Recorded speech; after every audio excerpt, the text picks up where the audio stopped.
I've seen too many cases of people coming from the government sector with a lot of knowledge, but they try to apply the exact same way of working. This is not a government position.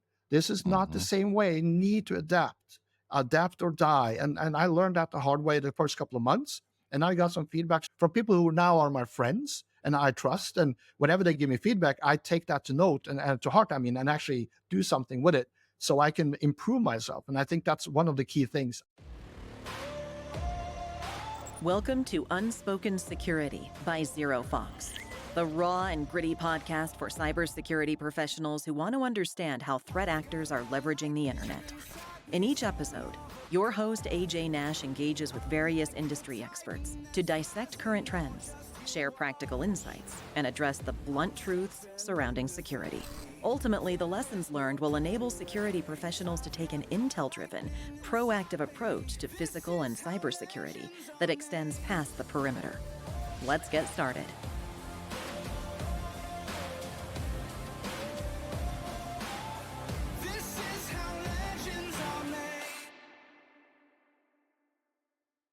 Hello, and welcome to another episode of Unspoken Security, brought to you by ZeroFox, the only unified external cybersecurity platform. I'm your host, AJ Nash. For those who don't know me personally or are first-time listeners, I'm a traditional intelligence guy who spent nearly 20 years in the intelligence community, both within the U.S. Air Force and then as a defense contractor. Most of that time was spent at NSA. I've been in the private sector for about 8 years now, going on almost 9, I guess, primarily building or helping other people build effective intelligence-driven security practices. I'm passionate about intelligence, security, public speaking, mentoring, and teaching. And obviously at this point, podcasting. I'm also deeply committed to servant leadership, which is why I completed my master's degree in organizational leadership at Gonzaga University. Go Zags! Tournament's coming up. Let's see how we do. The goal of this podcast is to bring all of these elements together with some incredible guests and have authentic, unfiltered conversations, even debates, about a wide range of challenging topics. This is not going to be your typical polished podcast. You might hear or see my dog, Riley. She's around someplace. People may swear here, although Freddy's, our guest today, isn't known for that, but it's possible. We may argue or debate, and that's all okay. Think of this as a podcast. It's really more like a conversation you might overhear at a bar, after a long day at one of the larger cybersecurity conferences we all go to. These are the conversations we usually have when nobody's listening. Now, today, I already mentioned Freddy's name. Today, I'm happy to be joined all the way from Norway by my good friend, Freddy Murre. Freddy has about 25 years of experience, so he's in my age group now. Spans areas from sales to consulting, academia to government and military service. Currently, he's a Senior Threat Intelligence Analyst at the Nordic Finance Cert, as well as a PhD student at the Norwegian University of Science and Technology. So clearly, much smarter and more disciplined than myself. Freddy, is there anything I left out about your background that you want to add here? No, I don't think so. I think you hit the nail on the head, and I just want to, extend my gratitude for inviting me to your podcast. I'm looking forward to this for a couple of weeks now. So yeah, I'm looking forward to having a good conversation. Just missing the beers, actually, but yeah. Yeah, well, yeah, I got to figure that one out. The beers is a good point. I don't know if maybe we'll start working on that. Maybe I can send vouchers or something. It'd be nice if, people had a beverage in their hand. Now, it's early in the morning for me today for this one, so might be a little unusual, but then again, nobody's going to know when it goes live, right? I'm going to work on that, actually. Beers or wine or something for folks. Maybe I'll see if I can get some budget. If I get a few more people to like and post and repost this and get a bigger audience, like maybe I can get a bigger budget for that. But yeah, it's a good idea. Anyway, let's jump into where we are for this particular episode, which is titled, today's is How to Demonstrate the Value of Cyber Threat Intelligence. Because as you know, this is the great struggle most of us have when we're building intelligence-driven security practices. When, or if in a lot of cases, we're able to build a strong enough business case to get an intelligence program off the ground, to get the funding, to get the buy-in from leadership, we immediately have to move to how do we prove that we're providing value if we want to be able to keep going and keep growing, right? So, with that in mind, Freddy, you've been doing this a long time and you've got some amazing stories and a lot of background. So what are you seeing today as the biggest challenges facing organizations that are trying to build intelligence-driven security practices? Well, there's so many avenues we can take on this, but to keep in line with the question at least, I think one of the big issues would be to convince leadership that they need it, and in that I think if I compare it with education that military officers get, Hmm.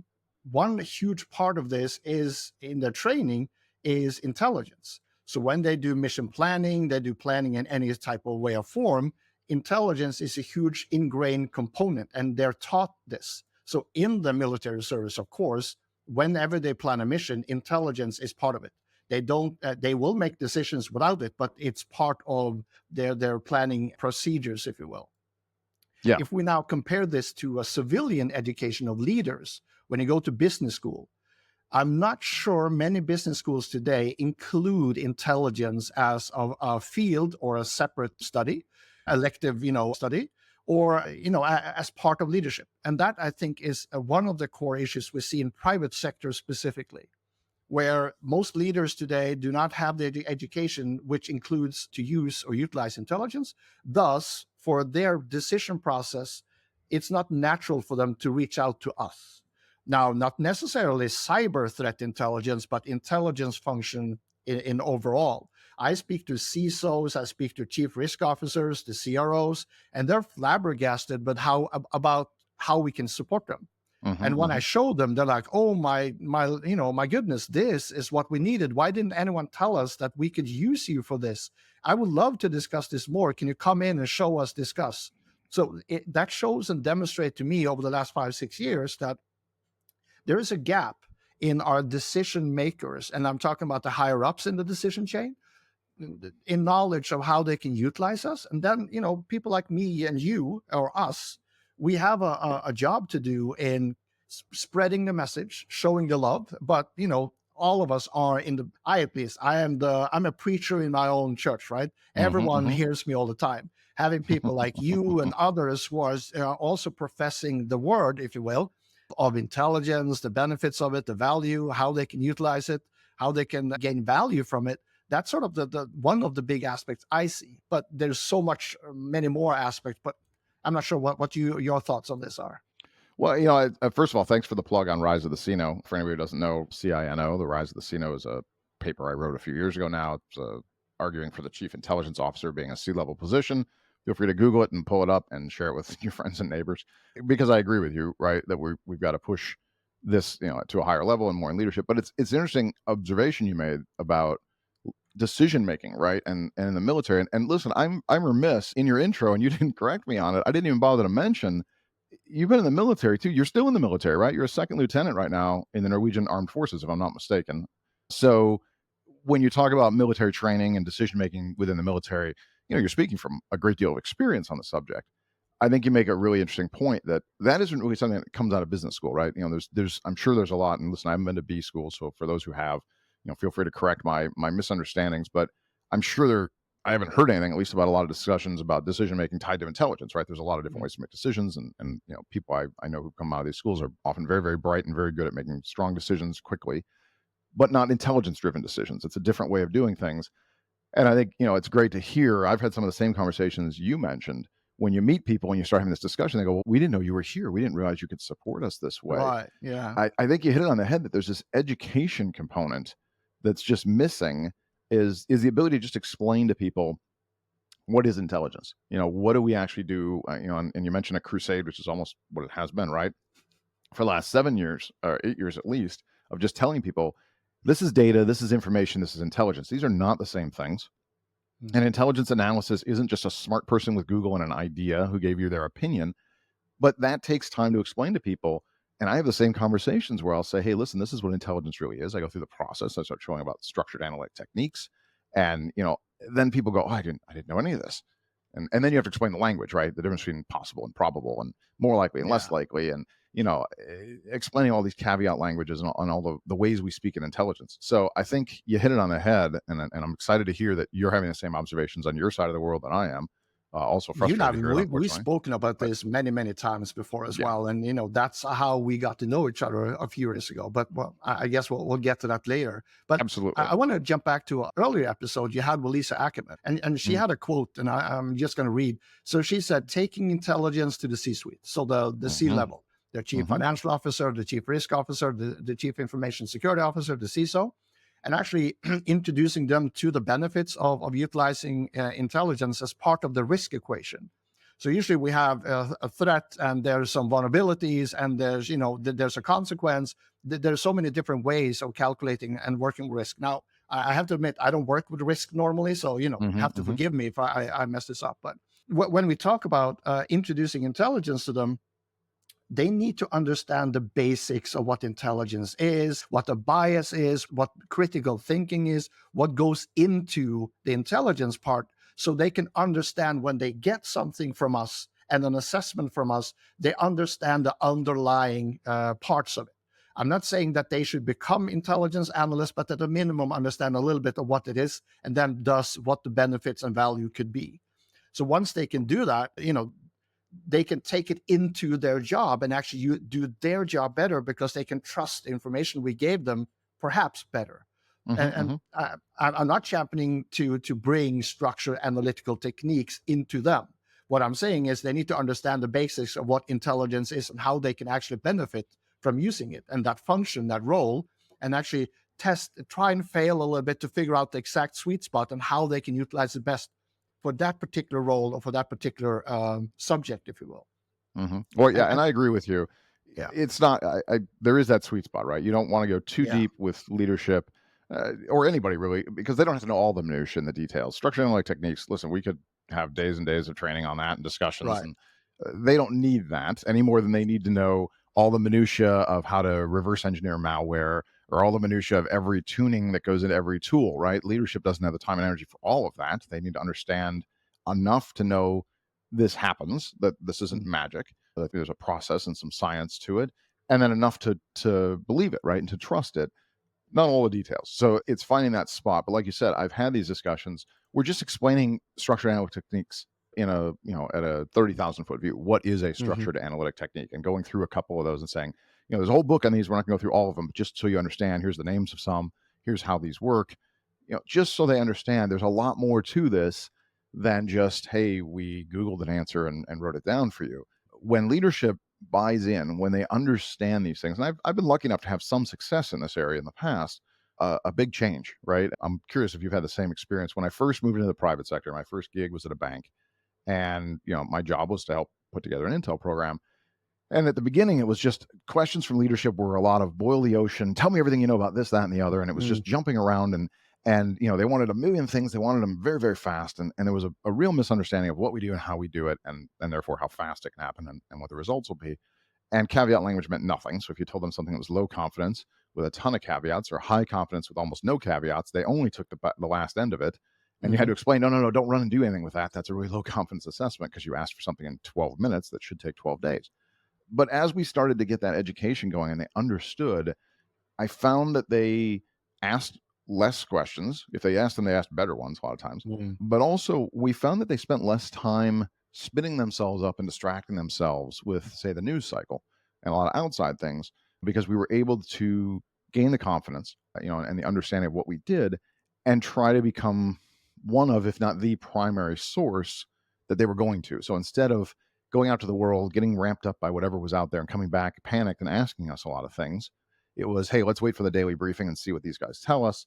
And then if it's not in there, we can follow up and say, well, we also heard about this or the other. And a lot of times we were able to catch and get ahead. I will tell you a quick note, a tip for anybody who's building intel programs or leading people into that path, and they're running into a lot of questions from upper levels.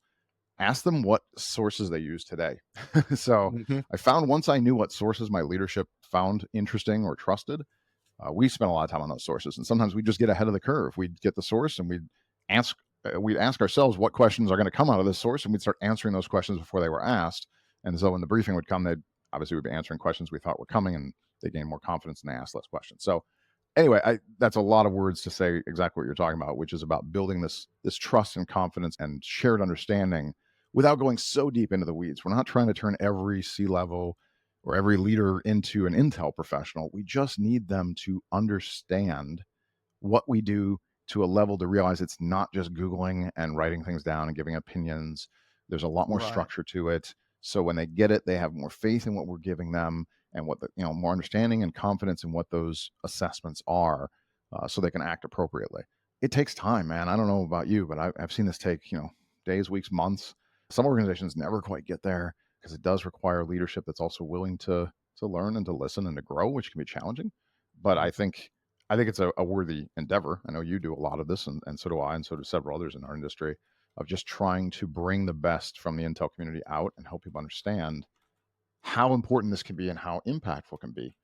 And you made that point. You said people just say, "Well, I didn't even realize you could do this," which is such a great thing to hear because you see the light bulb then, right? Yeah.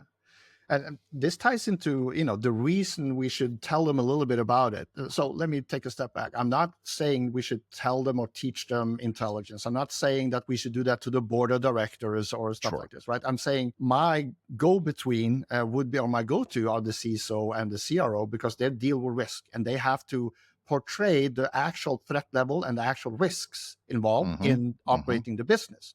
So I could communicate the business side and the threats to the business. But I think the better people to do it are those who have that job as responsibility, and that's the CRO and the CISO.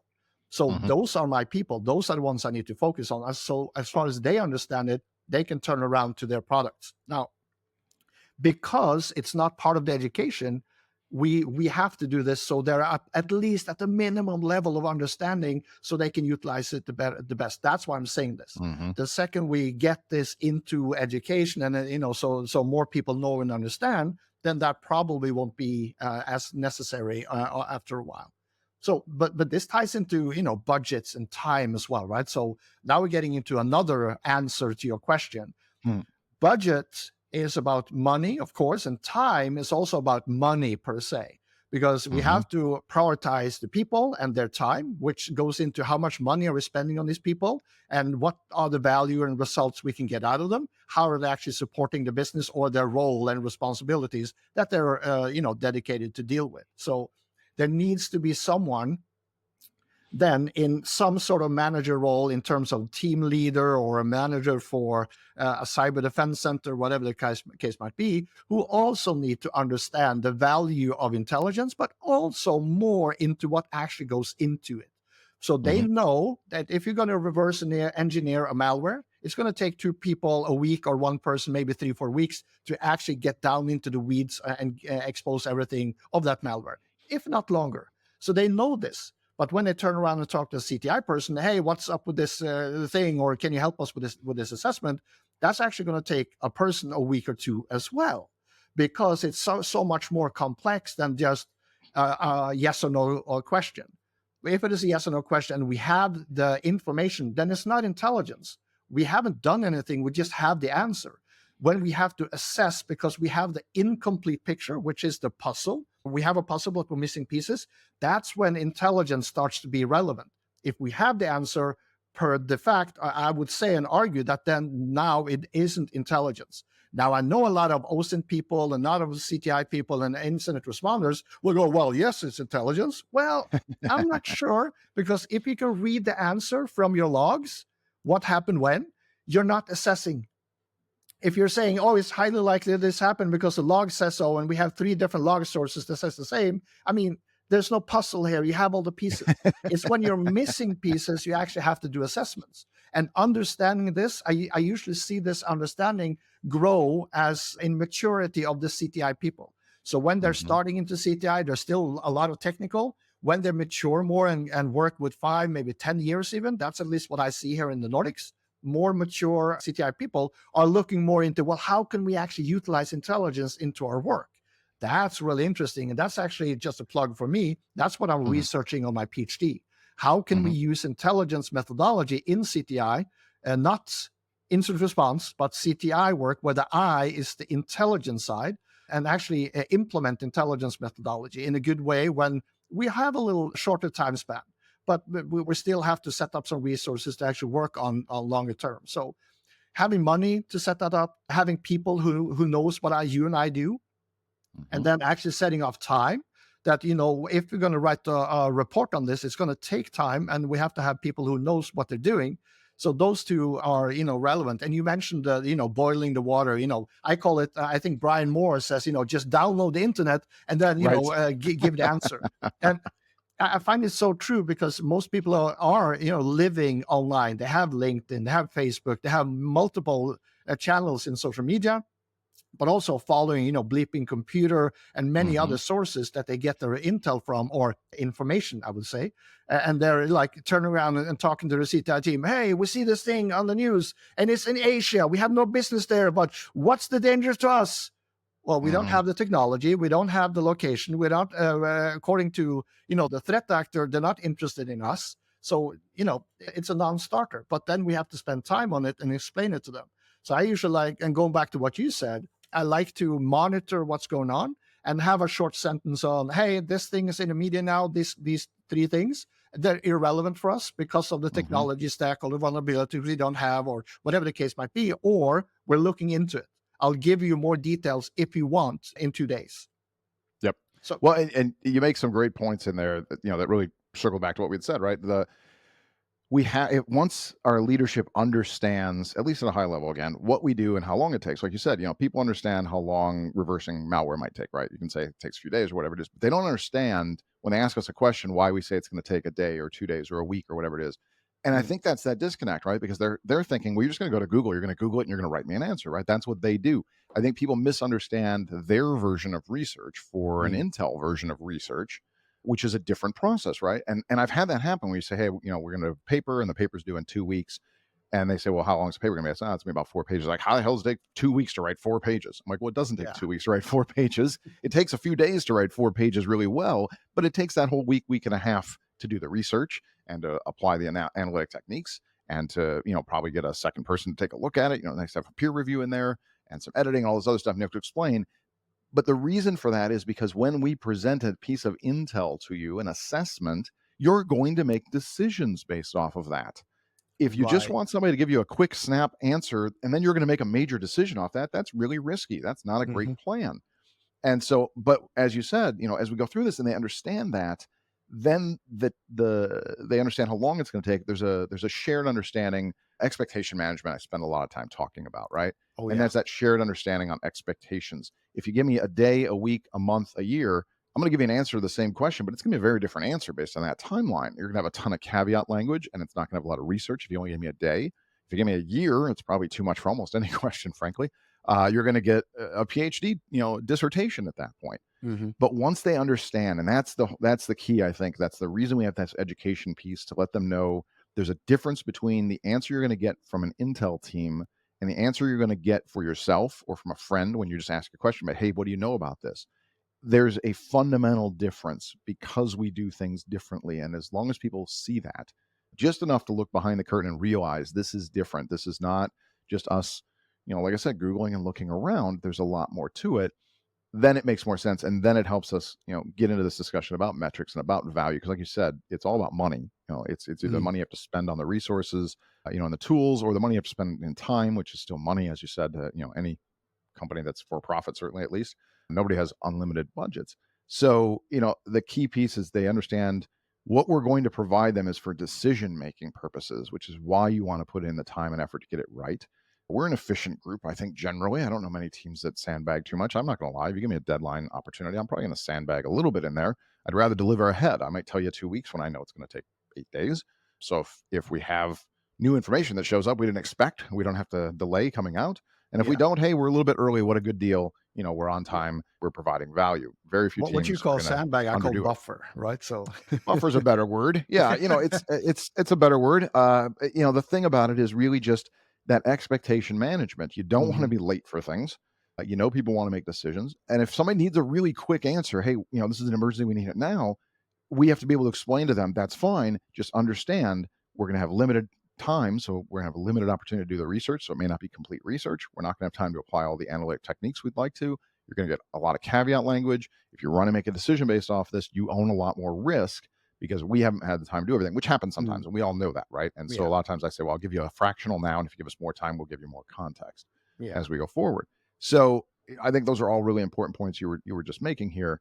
And I think it really ties it all together. This is why we have to educate leadership. It's so they know how, the value of what they're getting, why it's different than just a, hey, what do you think?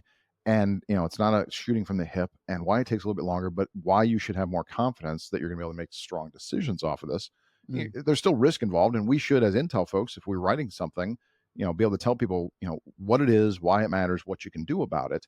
and some sort of confidence assessment that goes with it. So at least you go in with an educated, framework to make those decisions. So, but we talked about this, and I guess we talked around a little bit. We talked about money, we talked about value. So let's just ask the question: like, how do you demonstrate value in a language that leadership trusts and understands? Oh, I think this also ties into the previous question, and that's sort of metrics to demonstrate value. I think metrics is key. And I Mhm. think because, okay, for decision makers, let's do the decision maker analogy first or definition. A Mhm. decision maker to me is anyone I can support making a decision. That means, should someone block something in a firewall, or should someone buy a technology that will affect the company for the next 5 years and cost millions of Mhm. dollars? Mhm. That's a Mhm. huge range of decision makers that I'm supporting. Some decision makers are more important.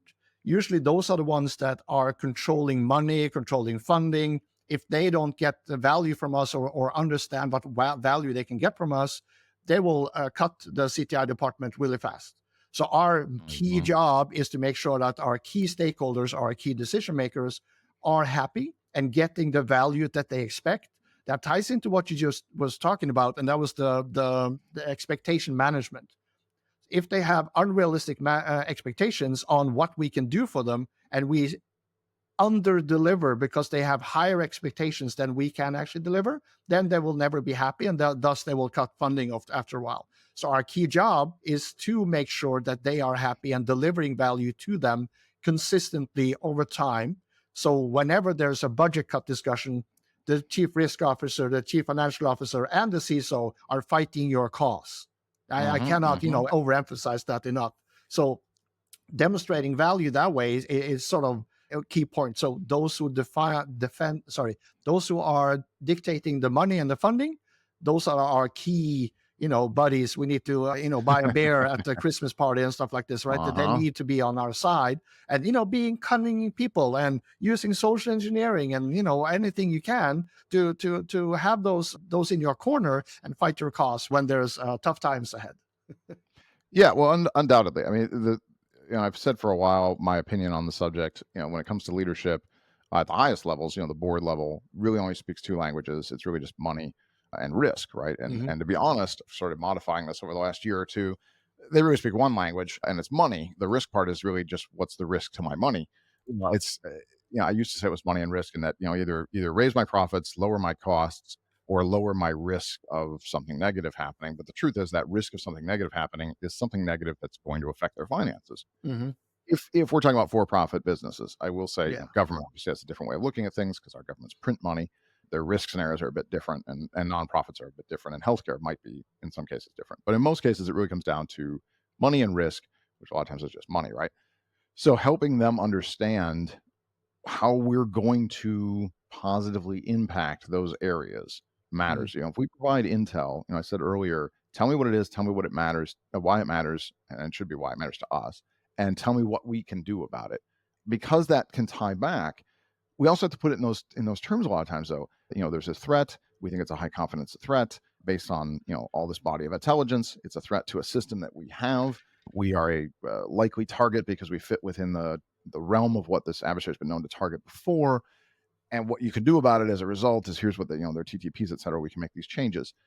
The last piece that a lot of people miss, and sometimes we don't have the intel to do it, is how much is that going to save us? Mhm. If we do or don't do this thing, if we do it, what's the likely impact going to be? Now that's a tough one as intel guys and gals. I know, this is a learning experience for me when I moved to the private sector. Was early on we started writing intel reports, and I was told, no, you got to tell us what we're going to do about it. And I was like, well, that's not what intel does. Intel's a J2 or S2 function, whatever different branch of service you're in. We do intel. We tell people the intel. We don't tell people what to do about it. That's operations. That's a 3 role. That's somebody else's job. And they used to have a lot of arguments about it. And I have to admit, I had a former boss who I didn't get along with all that well, but he was right on this one. I realized in the private sector, it took me a while to get over the hump and gather that just telling people the intel isn't good enough in private sector. It is a difference between the private and public sectors. We've got to go to the next step of what can you do about it. And that means working with operators a lot of times because I'm not a defender. I may not know what systems you have to change. So I got to find out who does. But then the next piece, which is even harder, is what's that going to mean to us? It's likely we're going to be attacked. And this is what we have to do to stop it. how much time, effort does that take? And what was that likely to prevent or save? If the attack's going to happen in an area we don't care about anyway, and it would take us a complete reconfiguring of an architecture to make it work, nobody's going to buy into that. So we have to also be able to say what the likely impacts can be, what your risk is, really go down those paths. If this is a threat against a critical asset, crown jewel, as we like to say, and we think it's likely to happen and we have all the intel to support it, then you've got a stronger case to say we've got to take the action. We got to make these changes. We got to spend this time, energy, money. If it's, a threat that's a low confidence threat against something we don't care about anyway, we just write it up that way and say, this is something that could be resolved, but here's the likely results of doing that, and people have to make a decision on whether they want to. My biggest concern with this, though, to be honest with you, and we didn't talk about this before, so I'm kind of throwing a curveball, is I'm seeing more organizations that I fear, I can't say with certainty, but that I fear have enough intel to make good decisions that would prevent problems, but they've decided at the macroeconomic level, the risk is just, it's worth it to take. Examples come to mind. I won't give specifics. I don't want to call out and name and shame anybody, but there's been some really large ransomware attacks in the not too past. And you look at some of these organizations, you go, these are multi-billion-dollar organizations. They certainly have the money to buy intel programs, to build intel programs, to buy this context. And you find out after their attacks that they didn't really seem to know very much. They weren't prepared. And I just think to myself, well, is it just a business decision? They just decided we're going to roll with the risk. And if we get ransomed, we'll just pay the ransom because, how often is that going to happen? And paying to build an intel program and a intel-driven security program and run that year after year costs a lot of money. Mm-hmm. And so that's the downside I think we have, unfortunately, in giving people this assessments and these assessments of risk, is that they may choose to accept risk in ways that I wouldn't want them to. I don't think it's necessarily in the best interest of consumers and the wider audience. But again, with for-profit businesses, it's all about, make my bottom line better, lower my risk. In a lot of cases, that risk is really just the bottom line. Yeah. And I do have a hard time, even if we tell them, hey, there's a ransomware group and this is what they're doing. And, we could be a target because we fit within what they're used to doing. And, it could be really bad. It's still tough to be able to say, whoa, what's the likelihood we're going to be targeted? Well, I don't know. I mean, we're in the group. It could happen now. It could happen next year. It could happen never. And it costs, X number of dollars a year to try to defend against it. It's a tough sell to folks. I think we see people take on a lot of risk because they don't seem to think the risk is real until it happens. You can do all the risk ratings and all the everything you want. Say, well, there's a 14% chance or a 28% chance or whatever numbers people come up with for risk. But I see a lot of people that just don't internalize that risk until it's at their doorstep. And then they're just shocked. Oh my goodness, I can't believe this happened to us. And then they're panicking, they're frantic, and it's, buy every tool and technology and person you can, pay the ransom. All these things just, come out because a lot of people just don't see risk until it's there. And no matter how many times you tell them that, they just can't seem to internalize it, or they can't seem to see past the reward, the financial reward of owning that risk until a risk shows up, right? Yeah. This is sort of this is really touching upon the core value here, right? So what I talked about before was I usually speak to this chief risk officer for this specific reason. I paint the threat picture to them and the consequences of what they can do. And they have to internalize that into the business language and the cost, and they have to do the calculations. Then it's out of my hands. I usually don't provide these other things you need to do because they need to figure that out together with the CISO and perhaps even the cyber defense people or, the infrastructure people, right? To figure out exactly what to do, why, and how much it's going to cost.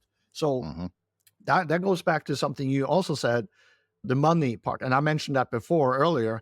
We need to speak and communicate in a way that they understand. And that is the language of the business. The business isn't in cyber unless they are selling cyber tools or cyber defense.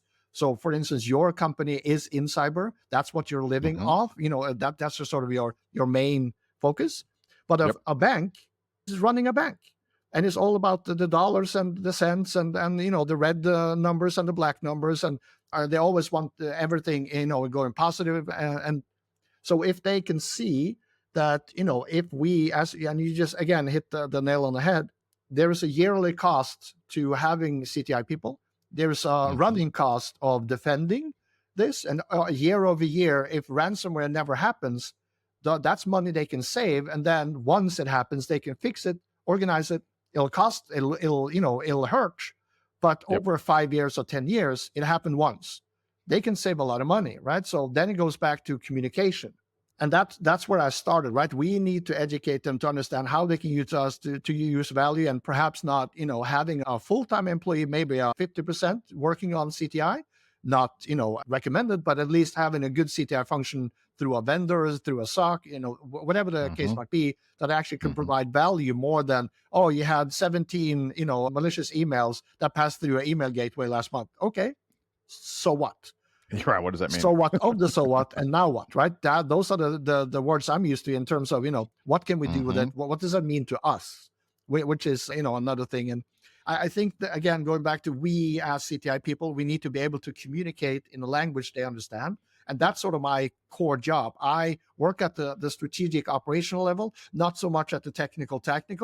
My colleague, he was an incident responder, and also with a background with intelligence and understand that. So he and I work closely together, but he sort of deals with the technical and speaks CTI with the incident responders. I speak CTI with the CISOs and chief risk officers, the the cyber defense center managers, etc. So we have different conversations about the same topic, and how to support them in the best way. So I think the value, at least the way I've done it and successfully done so in the Nordics and through the finance sector, is year over year, I've shown value through the reporting I do, the quality of the reporting, and it has been noticed so much that the different organizations are asking, hey, can you come in and teach our team? Can you do workshops with us? Can you teach us how to do structured analytical techniques? That to me is a way to demonstrate value when they, or at least a confirmation of value, that I can show, I can give you these products because of tradecraft. Intelligence tradecraft has given me the option or the opportunity to give you these products that would take your CTI technical people 2 months. I can do it in 2 weeks because I'm because I know the techniques. I know how to work them. And me and my colleague, we have the same background in education. So we can spin off each other and work together and dish out really good. I'm not going to toot my own horn, but good enough. You're pretty good. Intelligence. It's okay. You're pretty good for the targeted audience, and they are really happy. So we're not going at just good enough. We're going at good enough plus by everything we do. Right. So we always say, oh, hey, this is really great. This is exactly what I needed. I can actually turn around and give this to the board. They will understand this product. Then we're really hitting the home run and showing value and getting noticed. And I think the value perspective is understated. And too many people, I think, who work in the CTI field are technically focused, and they're not engaged with those who are in leadership, those who are actually paying the dollars. Yep. Right. Yeah, and they don't speak that language of business. Yeah, they don't speak that business language. And I said a few episodes ago, I was talking to Brian Moore about Intel requirements, and I'd said, listen, nothing costs too much if it delivers more value than it costs, right? We run into that a lot in sales, where people say, well, we lost the deal because they said we cost too much. And most sales leaders will say, you never lose a deal for price. You lose a deal because you didn't show you had a value that was superior to the value you lost to. Now, there are minor exceptions. Listen, there are groups that just have no money. If you have $8,000 and the minimum for the tool you're trying to buy is $50,000, you're going to lose its cost. But in most cases, it's nothing as costs as much as, it's not considered a cost if it delivers more value than it costs, right? Right. And so, as you said, it's about putting it in terms that make sense, right? And turning things into a dollars and cents discussion. It says you want to do this because it's going to save you this, which is why we have challenges with risk. When you talk about things like ransomware, and people go, well, how often are we going to hit? Well, we don't know. Well, if we say every 10 years, how big is it going to be? What's going to be this? And you start doing the math backwards, and people convince themselves they don't need to be proactive. It used to be, the thinking was you had to be proactive, not just for money, but the thought was if you were compromised, you'd lose business. I remember when I got out of the the government space from the private sector at a bank, that was one of the big motivations, was we have to do this because if we don't, people won't trust us. They won't leave their money with us. They will leave. That's turning out not to be true, I think. There's a lot of research suggesting that people don't actually leave. And if that's the case, it's really demotivating companies, because now, again, you've taken risk away from their bottom line, that risk to money we talked about. And if that's the case, I think they start carrying more risk of, let's just go, and see what happens. Because if we go another quarter or another year without spending all this money on security, it's, the stock stays up, we have lower costs, et cetera. And eventually somebody's going to be sitting on the box when it pops off, and we'll deal with it then, which I don't think is a great plan, but a lot of people are doing that, and it's very frustrating. But we've talked about this value, we talked about this language. So, for people who are saying, "Hey, I want to do a better job of explaining this to leadership. I want to build, the proper argument." Are there any tools? Like, is there anything out there that says, "Hey, here's how you can properly categorize this, how you can put this all together and present this to leadership and say, this is why we should do these things. These are the value propositions that come out of this." I know you've been working on something in this area. A lot of people are saying, "Give me a tool, help me develop this."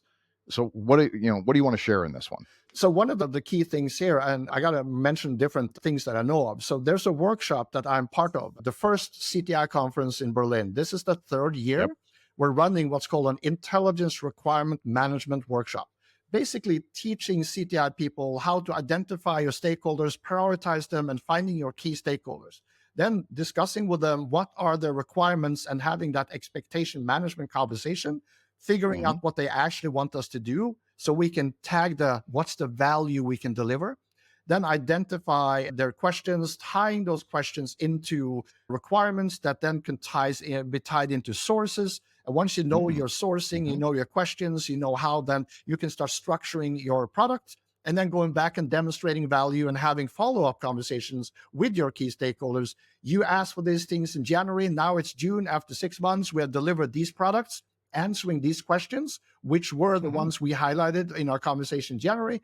Does this, are you happy? If no, how can we do better? And that goes into the whole, I jokingly say, I kick in the doors of CISOs, because I'm in Norwegian, we also say I'm sitting on their laps and won't let them go uncomfortably. So, sitting there staring into their eyes and going, yeah, so how can we help you better, right? So that's one thing. Learning how to do a basic of intelligence requirement will help you and guide you with small tools.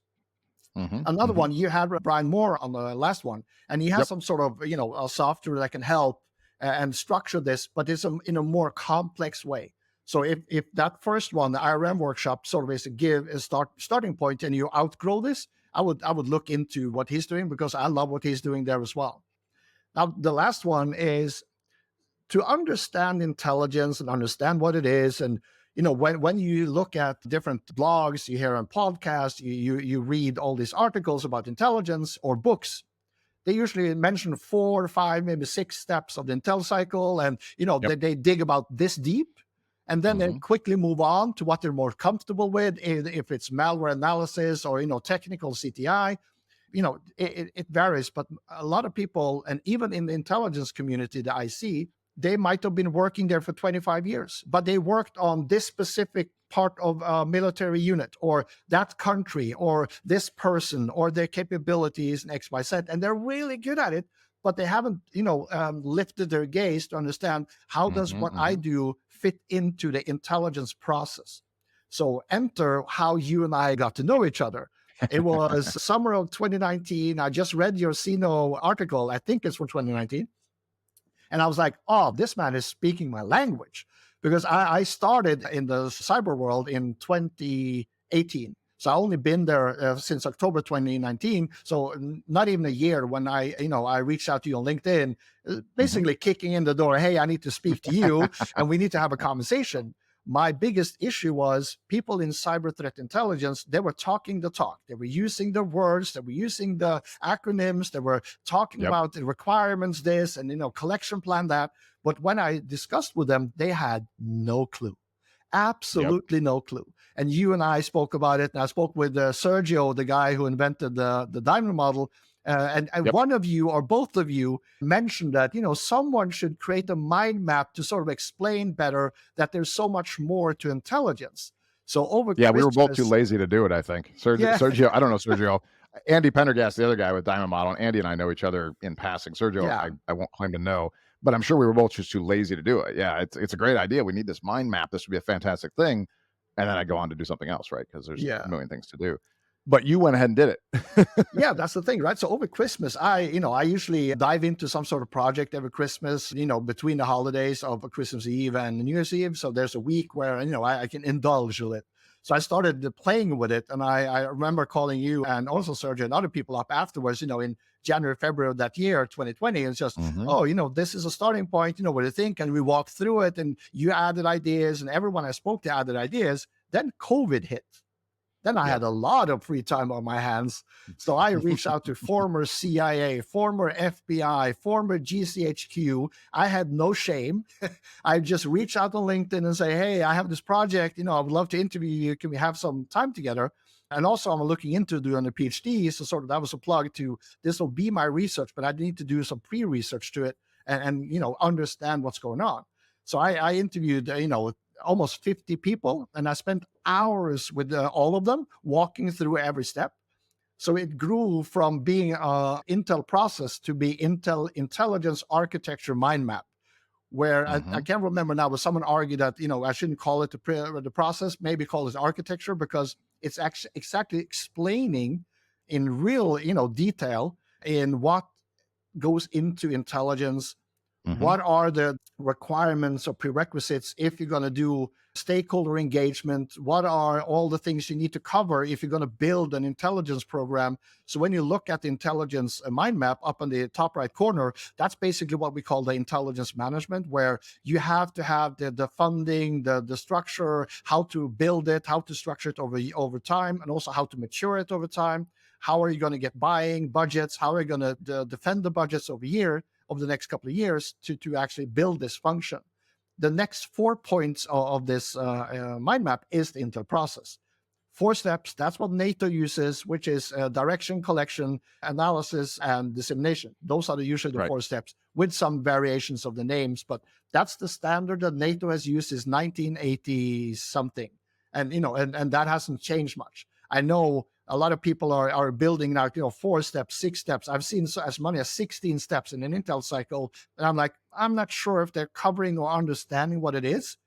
So the 4 steps are there. And then the last one on the top left corner is the blue one, which says that's sort of the metrics. How can we demonstrate value back to management so we can actually run intelligence with the right people, with the right funding, send them on the right courses, also deliver the value through what they're actually asking for. That goes back to the core element of the intelligence dialogue, where you do expectation management.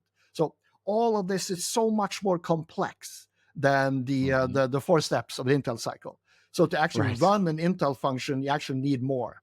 Now have you shared the mind map publicly at this point? Is it available to people? Yeah, it's been available since the get-go. I put it up on GitHub, and we can hopefully share the link with the talk as well. But it's on GitHub, and my name backwards, Edum. So my name is Murre, M-R-U-R-E, but Edum is backwards. So then you can find it there. But we'll probably share it, I hope. I'll make sure we get a link shared in the description for this episode when it comes out. We'll make sure to get people access to it. So I mean, the question being about tools, right? So you mentioned a couple here. So there's the one that you've been developing, co-authoring at first. Is that available? And if so, we can add that link as well. And obviously the mind map, which I highly recommend, by the way, anybody take a look at. It's amazing. I remember when you first started it, and like you said, you got a lot of input. I was happy to contribute to it. The hard part is starting, right? Sergio, I'm sure, said similar things. We talked about, there should be a thing, right? But neither of us did anything with it. And listen, Sergio already did the diamond model with Andy, and I haven't done anything in my life of meaning, it seems like, comparatively. So, they already built a thing. It's hard to start a thing. You started a thing. I was honored to be asked to contribute. It's grown into this amazing thing, build off fantastic talent. So I highly recommend people see this. We'll get the link through, the GitHub link, because it's incredible. So you got the first tool, you got that tool. I will say, for what it's worth, I've also developed something that I've been using, and then I'll freely share with anybody who asks, and a process. I learned a long time ago, frankly, that we had to help people. We had to teach people how to do this. And a lot of it started with teaching intelligence requirements. And so I've done a lot of free consulting. I'm sure most companies I've worked with would rather we charge, but I think it helps seed the field so you can actually have customers who can be successful. And I've been developing an Intel requirements process and some tools to go with it, spreadsheets. And we have some training. I've recorded a video with our company that I'm happy to share as well, because this is the thing that's needed, right? We talked about this. People have to understand, they have to have this education. And if they don't have it, they don't have the ability to move forward successfully. They don't have that structure in place. And we got to do it in a way that's simple and easy. It's not the Intel requirements we use in the government space, or giant books. For anybody who doesn't know, they're like this thick, they're massive, and nobody remembers what's in them anymore. But so there's those tools. So the first tool, is that available publicly? Yes, it is. But we have to share. I think it's on GitHub where if you're talking about the workshop. Yes. Yeah, the workshop. All right. So we'll find that one so we can share it. We've got the mind map. We'll get that link so we can share it. I've also got stuff. I can't throw it out publicly, but anybody can reach out to me for it. I'll make sure it shows up in the description for this episode Yeah, so anybody can read that up. All right. So listen, we're running out of time. I want to get to the end of this episode. And because the show is called Unspoken Security, I always ask people the same question, right? Tell me something that's to this point, been unspoken when it comes to you. Whatever it might be. People have told all sorts of interesting secrets or tips or career moves, or whatever it might be. But what do you have in your head right now that so far has been unspoken, Freddy?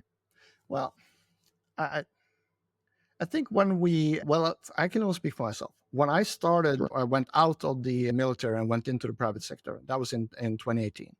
I felt naked. I was walking around naked, right? So the imposter syndrome, I was waiting to get, stripped naked and, just you have no idea what you're doing. And I really didn't. I have to admit, in the beginning, some people were critical because I was only talking about intelligence and military, and that was sort of my comfort zone.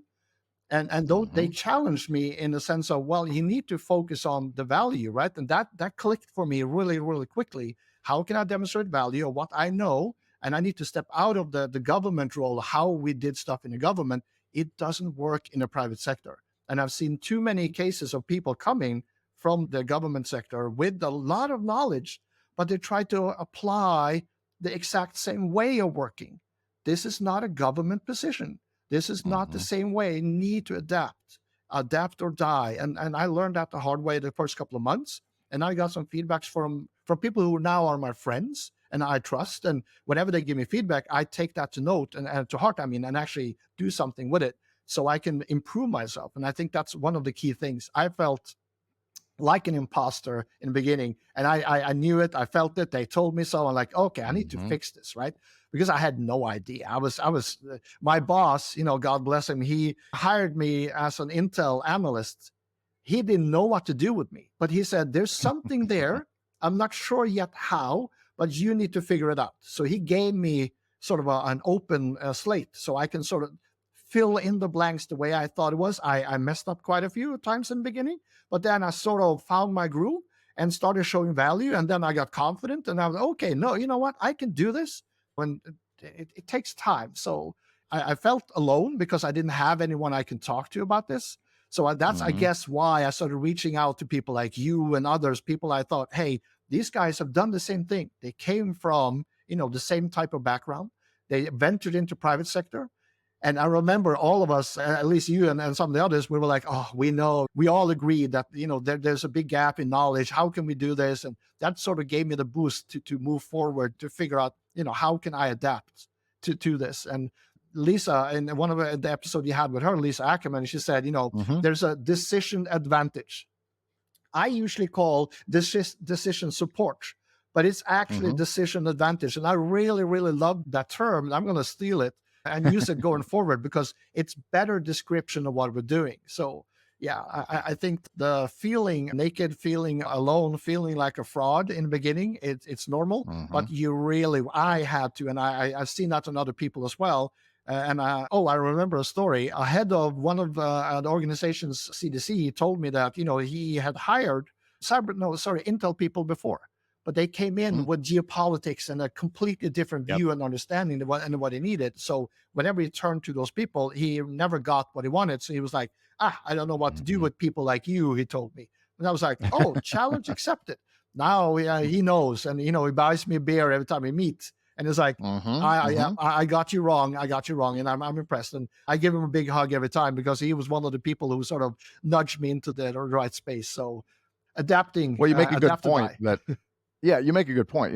Not all intel people are the same, right? We're not all focused in the same ways or do the same things. There's a big difference between the tactical, technical versus operational versus strategic. And if he was looking for tactical, technical intel or operational intel, and he hired a bunch of people that are strat intel, 30-year pictures, geopolitics, there's going to be a disconnect there, right? There are people who do all of these things across the board. I'm not entirely technical, tactical. I can do a little there. I definitely do the operational, a lot of strat. But you got to make sure the people you're hiring are aligned to the kind of work you're trying to get, trying to output you're trying to get. I think it's interesting. You talked about imposter syndrome, basically, right? Coming out and just feeling like you're a fraud and people are about to say it. Yeah. And there's nobody I know in this industry who doesn't have that. Yeah. It's an interesting thing. And I've read a fair amount on this that just says it's sort of ironic. It's only a problem that affects people who are actually pretty good at their jobs. You have to be good enough to realize how much you don't know, Hmm. which means you have to know a fair amount first. The people that don't have imposter syndrome of any kind, and again, if somebody out there is super healthy and really talented and they just have none of this, congratulations. But generally speaking, they're narcissists, or they're people that are so clueless, they don't realize how much they don't know. So they think they're an expert because they haven't even learned enough to know what they don't know, right? Yeah. And so a lot of intel people I know, even the ones that come across as very confident, even ones that come across as arrogant sometimes, a lot of them are struggling with, what's the day somebody's going to figure out I don't know anything, and so you've mentioned it, a couple other guests have mentioned this previously. They jumped in and felt like they were, lost, or they were naked, as you used, or, the expression, or had, these other feelings of insecurities over it. And then as you get in and you start doing it, you realize, no, I'm all right. I'm meeting other people that feel the same way. We're validating each other's thoughts Yeah. in supportable ways, not just a bunch of people who have the bad idea and can agree on a bad idea. I mean, I met you and knew almost instantly. It didn't take long. I was like, this guy's brilliant. This guy's amazing. This guy's got Thank you. a great brain. He knows what he's doing and executes, by the way. Being really smart and not executing isn't of great value. I got a history of that sometimes. Oh, I But you appreciate this also so were able much. to execute. Yeah. No, it was amazing. And you made a huge difference already. I'm looking forward to people seeing the mind map, because you took the time and energy. You had a good thought to begin with. You started building a structure that nobody had. And then you also said, hey, I'm going to reach out to anybody and everybody. Like you said, you'll kick in the doors. And that's really gutsy and works out well, because most people want to contribute. It's hard to get started. Mm. And I think what you've created is something I haven't seen before that should change a lot of people in the industry and improve a lot of people who have a chance to read it. And that's because you created something really important.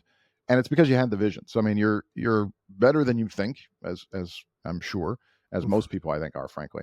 But it's good to hear. I think for others out there, if you're new to the industry, or you've been in for a while for that matter, and you feel this way, just remember, all of us feel this way. Like, the truth is, very few of us think we know what we're doing. I'm surprised anybody listens to anything I have to say.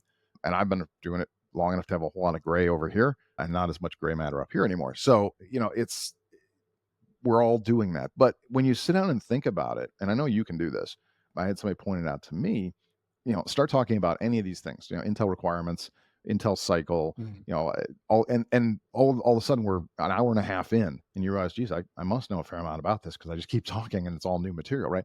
We know a lot and we don't realize it. And what I've learned is, when I have these conversations with people who are less experienced or aren't in our industry at all, then you realize how much you really know. Because I talk to people a lot of times who are, family, friends who aren't in our business, who are awestruck at how much we all know.